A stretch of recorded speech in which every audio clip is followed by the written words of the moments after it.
നമസ്കാരം. മീഡിയ കമ്പാനിയൻ്റെ വളരെ പ്രാധാന്യം അറിയിക്കുന്ന ഒരറിയിപ്പാണ്. നമ്മളുടെ എല്ലാം വീടുകളിൽ ഗ്യാസ് സിലിണ്ടർ ഉപയോഗിച്ചുകൊണ്ടിരിക്കുന്നവരാണ്. നമ്മളെ ബാധിക്കുന്ന പുതിയ അപ്ഡേഷനുകൾ ഈ സമയത്ത് വരുന്നുണ്ട്. 3ഓളം വരുന്ന പ്രധാന കാര്യങ്ങൾ കൂടി നമ്മളൊന്ന് ശ്രദ്ധിക്കണം. കാരണം പുതിയ മാറ്റങ്ങൾ വരികയാണ്. ഗ്യാസ് ഏജൻസിയിലേക്ക് തിക്കും തിരക്കും കൂട്ടി ആളുകൾ നേരിട്ടെത്തുന്ന സാഹചര്യമാണ് ഇപ്പോൾ അനുഭവപ്പെടുന്നത്. അതായത് ഗ്യാസ് സിലിണ്ടർ വളരെ വൈകാതെ നിലയ്ക്കും എന്നൊരാശങ്ക ജനങ്ങളുടെ ഇടയിൽ പൊട്ടിപ്പുറപ്പെട്ടിട്ടുണ്ട്. എന്നാൽ അത്തരത്തിലുള്ള ആശങ്കകൾ അടിസ്ഥാനരഹിതമാണ്. നിലവിൽ നിയന്ത്രണം ഉൾപ്പെടെയുള്ള കാര്യങ്ങൾ വന്നിട്ടുണ്ട് എങ്കിലും നമ്മൾ തിക്കും തിരക്കും കൂട്ടി പോകേണ്ട ആവശ്യമില്ല. കാരണം പുതിയ റൂൾ പ്രകാരം ഗ്രാമപഞ്ചായത്ത് ഏരിയകളിൽ, അതായത് നഗരപ്രദേശങ്ങളിലുള്ളവർക്ക് 25 ദിവസത്തെ വെയിറ്റിംഗ് പീരീഡാണ് ഉണ്ടാവുക. എന്നാൽ ഗ്രാമപ്രദേശങ്ങളിലൊക്കെ താമസിക്കുന്നവർക്ക് തീർച്ചയായിട്ടും അറിയാം, അതായത് ഗ്രാമപഞ്ചായത്തിന് കീഴിൽ താമസിക്കുന്ന വ്യക്തികളെ സംബന്ധിച്ചിടത്തോളം നമുക്കിനി 45 ദിവസത്തോളം വെയിറ്റിംഗ് പീരീഡ് ഉണ്ടാകും.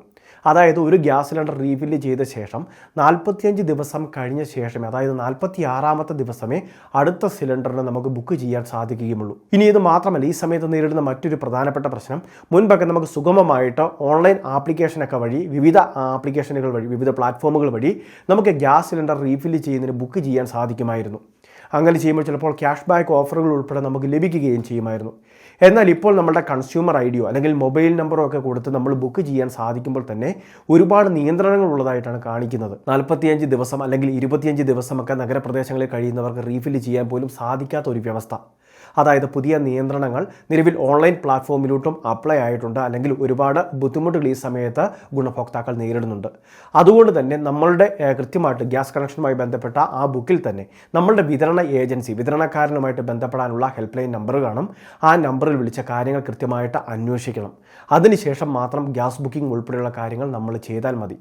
കാരണം ഈ നിയന്ത്രണമൊക്കെ, ദിവസ നിയന്ത്രണമൊക്കെ കൃത്യമായിട്ട് മനസ്സിലാക്കുന്നതിന് വേണ്ടിയും അതോടൊപ്പം തന്നെ ബുക്കിംഗ് സമയത്ത് വരുന്ന പ്രശ്നങ്ങൾ ഒഴിവാക്കുന്നതിന് വേണ്ടിയൊക്കെയാണ് ഈ കാര്യങ്ങൾ.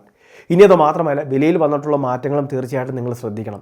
922 അല്ലെങ്കിൽ 920 എന്ന് പറയുന്ന ഒരു അടിസ്ഥാന വിലയാണ് ഇപ്പോൾ വർദ്ധിപ്പിച്ചിട്ടുള്ളത്. അതായത് 60 രൂപയുടെ വർധനവ്. നമ്മൾക്ക് വാഹനങ്ങളിൽ കൃത്യമായിട്ട് ഇത് നമ്മളുടെ ഏരിയകളിലേക്ക്, അതായത് 5 കിലോമീറ്ററിന് മുകളിലുള്ള ഏരിയയിലേക്ക് എത്തിക്കുകയാണ് എങ്കിൽ നമുക്ക് ട്രാൻസ്പോർട്ടേഷൻ ചാർജ് ഉൾപ്പെടെ അപ്ലൈ ആകും. ഏകദേശം 50 രൂപ വരെ വിതരണക്കാർ ഇത് ഈ രീതിയിൽ ഈടാക്കാറുണ്ട്. അതായത് 920 പ്ലസ് ഒരു 50 രൂപ കൂടി, 970-ഉം 80-നും ഇടയ്ക്കൊക്കെ നിൽക്കുന്ന സാഹചര്യം. എന്നാൽ അതിൽ കൂടുതലും ചില മേഖലകളിലൊക്കെ ആവശ്യപ്പെടുകയാണെങ്കിൽ കൃത്യമായിട്ട് പരാതി ഉൾപ്പെടെ രജിസ്റ്റർ ചെയ്യുന്ന കാര്യവും നിങ്ങളുടെ ഭാഗത്തുനിന്ന് ശ്രദ്ധിക്കണം. നമുക്ക് ട്രാൻസ്പോർട്ടേഷൻ ചാർജുകളിൽ ഉൾപ്പെടെ ഓരോ മേഖല കേന്ദ്രീകരിച്ച്, അതായത് 5 കിലോമീറ്റർ താഴെയാണെങ്കിൽ അല്ലെങ്കിൽ 5 കിലോമീറ്ററിന് മുകളിലാണെങ്കിൽ കൃത്യമായിട്ട് അത് നിശ്ചയിച്ചിരിക്കുന്ന ഒരു നിരക്ക് മാത്രമേ ഈടാക്കാൻ സാധിക്കുകയുള്ളൂ. ഈ സമയത്ത് കൂടുതൽ തട്ടിപ്പുകൾ കൂടി ഉണ്ടാകുന്ന ഒരു സമയമാണ്. അതുകൊണ്ട് തന്നെ തീർച്ചയായിട്ടും ഈ കാര്യങ്ങൾ കൂടി നിങ്ങളൊന്ന് ശ്രദ്ധിക്കേണ്ടതാണ്.